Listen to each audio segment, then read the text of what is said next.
సంఖ్యాకాండము 10వ అధ్యాయము. యెహోవా మోషేకు ఇలాగు సెలవిచ్చెను, నీవు 2 వెండి బూరలు చేయించుకొనుము. నకిషీ పనిగా వాటిని చేయింపవలెను. అవి సమాజమును పిలుచుటకును సేనలను తరలించుటకును నీకుండవలెను. ఊదువారు వాటిని ఊదునప్పుడు సమాజము ప్రత్యక్షపు గుడారము యొక్క ద్వారము ఎదుట నీ యొద్దకు కూడి రావలెను. వారు ఒకటే ఊదినీడల ఇశ్రాయేలీయుల సమూహములకు ముఖ్యులైన ప్రధానులు నీ యొద్దకు కూడి రావలెను. మీరు ఆర్భాటముగా ఊదునప్పుడు తూర్పు దిక్కున దిగియున్న సైన్యములు సాగవలెను. మీరు 2వ మారు ఆర్భాటముగా ఊదినప్పుడు దక్షిణ దిక్కున దిగిన సైన్యములు సాగవలెను. వారు ప్రయాణమైపోవునప్పుడు ఆర్భాటముగా ఊదవలెను. సమాజమును కూర్చున్నప్పుడు ఊదవలెను కాని ఆర్భాటము చేయవలదు. అహరోను కుమారులైన యాజకులు ఆ బూరలు ఊదవలెను. నిత్యమైన కట్టడను బట్టి అవి మీ వంశముల పరంపరగా మీకు ఉండును.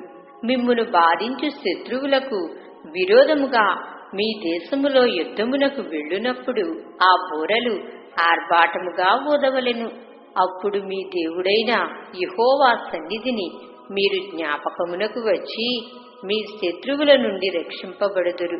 మరియు ఉత్సవ దినమందును నియామక కాలములయందును నెలల ఆరంభములయందును మీరు దహన బలులను కాని సమాధాన బలులను కాని అర్పించునప్పుడు ఆ బూరలు ఊదవలెను. అప్పుడు అవి మీ దేవుని సన్నిధిని మీకు జ్ఞాపకార్థముగా ఉండును. మీ దేవుడైన యెహోవాను నేనే. 2వ సంవత్సరము 2వ నెల 20వ తేదీని మేఘము సాక్ష్యపు మందిరము మీద నుండి పైకెత్తబడెను కనుక ఇశ్రాయేలీయులు సీనాయి అరణ్యములో నుండి ప్రయాణములు చేయసాగిరి. తరువాత ఆ మేఘము పారాను అరణ్యములో నిలిచెను. యెహోవా మోషే చేత పలికించిన మాటను బట్టి వారు మొదట ప్రయాణము చేసిరి. యూదీయుల పాళెపు ధ్వజము వారి సేనల చొప్పున ముందర సాగెను. అమ్మీనాదాబు కుమారుడైన నయస్సోను ఆ సైన్యమునకు అధిపతి. ఇస్సాకారీయుల గోత్ర సైన్యమునకు నూయారు కుమారుడైన నెతనేలు అధిపతి. జెబూలూనీయుల గోత్ర సైన్యమునకు హేలోను కుమారుడైన ఎలియాబు అధిపతి. మందిరము విప్పబడినప్పుడు గెర్షోనీయులును మెరారీయులును మందిరమును మోయుచూ సాగిరి. రుబేనీయుల పాళెము ధ్వజము వారి సేనల చొప్పున సాగెను. ఆ సైన్యమునకు షెదేయూరు కుమారుడైన ఎలీసూరు అధిపతి. షిమ్యోనీయుల గోత్ర సైన్యమునకు సూరిషదాయి కుమారుడైన షెలూముయేలు అధిపతి. గాదీయుల గోత్ర సైన్యమునకు జెయూవేలు కుమారుడైన ఎలియాసాపు అధిపతి. కహతీయులు పరిశుద్ధమైన వాటిని మోయిచూ సాగిరి. అందరూ వచ్చులోగా వారు మందిరమును నిలువబెట్టిరి. ఎఫ్రాయిమీయుల పాళెపు ధ్వజము వారి సేనల చొప్పున సాగెను. ఆ సైన్యమునకు అమీహుదు కుమారుడైన ఎలీషామా అధిపతి. పెదాసూరు కుమారుడైన గమలియేలు మనష్షీయుల గోత్ర సైన్యమునకు అధిపతి. గిద్యోనీ కుమారుడైన అబీదాను బెన్యామీనుల గోత్ర సైన్యమునకు అధిపతి. దానీయుల పాళెపు ధ్వజము సాగెను. అది పాళెములన్నిటిలో వెనుక ఉండెను. అమీషదాయి కుమారుడైన అహియజరు ఆ సైన్యమునకు అధిపతి. వక్రాను కుమారుడైన పగీయేలు ఆషేరీయుల గోత్ర సైన్యమునకు అధిపతి.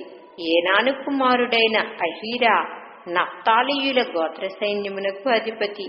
ఇశ్రాయేలీయులు ప్రయాణము చేయునప్పుడు తమ తమ సైన్యముల చొప్పుననే ప్రయాణమై సాగిరి. మోషే మామయగు మిద్యానీయుడైన రెవూయేలు కుమారుడగు హోబాబుతో మోషే యెహోవా మాకిచ్చెదనని చెప్పిన స్థలమునకు మేము ప్రయాణమైపోవచ్చున్నాము. మాతో కూడా రమ్ము, మేము మీకు మేలు చేసెదము. యెహోవా ఇశ్రాయేలీయులకు తాను చేయబోవు మేలును గూర్చి వాగ్దానము చేసెననగా, అందుకతడు నేను రాను, నా దేశమునకును నా వంశస్థుల యొద్దకును వెళ్ళుదును అనెను. అందుకు మోషే నీవు దయచేసి మమ్మును విడువకుము. ఎట్లనగా ఈ అరణ్యమందు మేము దిగవలసిన స్థలములు నీకు తెలిసియున్నవి. నీవు మాకు కన్నుల వలె ఉందువు. మరియు నీవు మాతో కూడా వచ్చిన యెడల యెహోవా మాకు ఏ మేలు చేయునో ఆ మేలును బట్టి మేము నీకు మేలు చేయుదుమనెను. వారు యెహోవా కొండ నుండి 3 దినముల ప్రయాణము చేసిరి. వారికి విశ్రాంతి స్థలము చూచుటకు ఆ 3 దినముల ప్రయాణములో యెహోవా నిబంధన మందసము వారికి ముందుగా సాగెను. వారు తాము దిగిన స్థలము నుండి సాగినప్పుడు యెహోవా మేఘము పగటివేళ వారి మీద ఉండెను. ఆ మందసము సాగినప్పుడు మోషే, యెహోవా లెమ్ము, నీ శత్రువులు చెదరిపోవుదురుగాక, నిన్ను ద్వేషించువారు నీ ఎదుట నుండి పారిపోవుదురుగాక అనెను.